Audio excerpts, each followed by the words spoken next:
9ই August 2024 থেকে 20 জানুয়ারি 2025, প্রায় 4 থেকে 5 মাস পর শেষ পর্যন্ত এলো আর.জি. কর হত্যাকাণ্ডের ঘটনার রায়।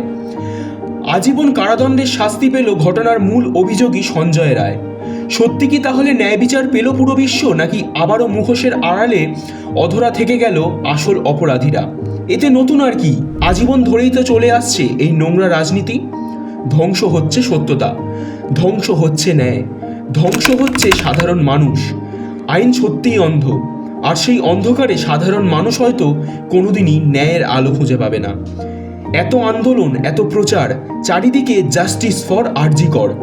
দুনিয়া কি এইটুকুতেই সীমাবদ্ধ থাকবে সারা জীবন? আর কি এর থেকে বেশি কোনোদিন কিছু করতে পারবে না দুনিয়া? সাধারণ মানুষ এই সীমাবদ্ধতা থেকে বেরিয়ে যেদিন কিছু করতে পারবে, সেদিনই সমাজ পাবে আসল জাস্টিস।